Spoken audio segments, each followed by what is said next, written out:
Salut, c'est Bobby. Et aujourd'hui, on va parler d'un sujet crucial pour ceux qui s'intéressent à l'investissement en crypto-monnaie, le DCA ou Dollar Cost Averaging. Je vais t'expliquer ce que c'est, pourquoi je l'utilise et comment cela m'aide à générer mes investissements en crypto. Si tu veux en savoir plus sur mes stratégies et le minage de crypto, abonne-toi à la chaîne et laisse un like pour me soutenir. Allez, c'est parti. Tout d'abord, qu'est-ce que le DCA?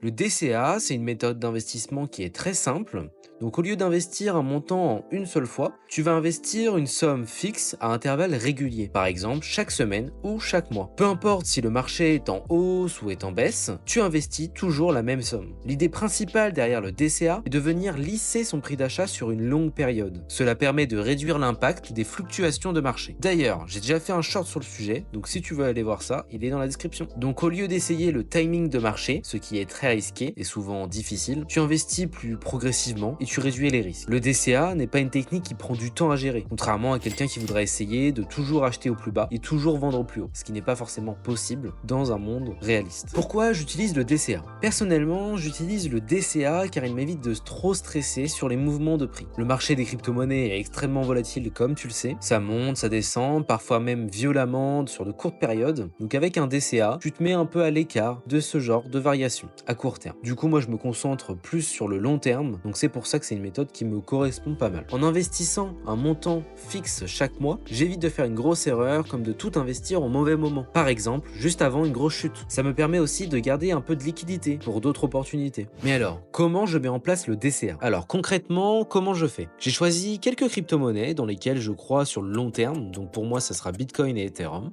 et quelques autres altcoins. Chaque mois, j'investis une petite somme dans ces crypto-monnaies-là, peu importe si le marché est en hausse ou en baisse. Pour être régulier, j'utilise des plateformes d'échange qui permettent d'automatiser ce processus. Par exemple, tu peux programmer des achats récurrents sur les plateformes comme Binance, Kraken ou encore Coinbase, et comme ça, tu n'as pas forcément besoin d'y penser tout le temps, et ça te simplifie un peu la vie d'utiliser ce genre de fonction. Et cette fonctionnalité-là s'appelle l'auto-invest. Tu peux aussi utiliser une plateforme régulée par l'AMF, Swissborg. Elle te permet d'investir sur plus de crypto de manière régulière. Si tu veux aller plus loin, tu peux aussi coupler le DCA avec du staking, histoire que tes cryptos te rapportent des intérêts pendant que tu continues à investir régulièrement. Par exemple, encore sur Swissborg, tu peux générer des intérêts sur les cryptos que tu viens d'acheter, très simplement avec leur outil Earn. Le stacking de crypto te permet aussi d'être éligible à des airdrops, donc rends-toi sur ma chaîne YouTube pour regarder ma vidéo sur le sujet. Je t'en parle, je t'explique mon expérience et je te montre comment être éligible à certains airdrops. Alors, quels sont les avantages et les inconvénients du DCA? Bien sûr, comme toute stratégie, elle a des avantages et des inconvénients. L'un des principaux avantages, comme tu as pu le voir, c'est de réduire le stress lié aux fluctuations du marché. C'est une approche qui est plutôt simple et c'est parfait, tu as un montant régulier à investir. Pour les inconvénients, par exemple, si le marché explose à la hausse rapidement, ce qui peut être le cas durant un bull run par exemple dans les crypto-monnaies, tu n'auras pas maximisé tes gains car tu n'auras pas forcément investi tout d'un coup, tu n'auras pas forcément eu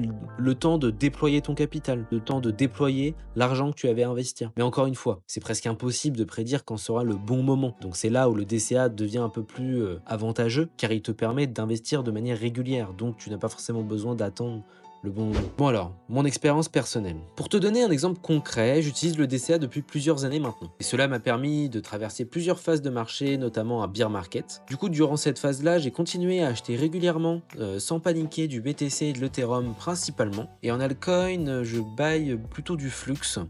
C'est une crypto-monnaie que j'aime pas mal aussi et j'essaye de voir un petit peu à long terme ce que ça pourrait donner et je vois déjà un peu des résultats sur cette stratégie sur le long terme. Bien sûr, le DCA c'est pas une solution magique, mais pour moi c'est une stratégie qui fonctionne pas mal, qui fit bien avec mes objectifs.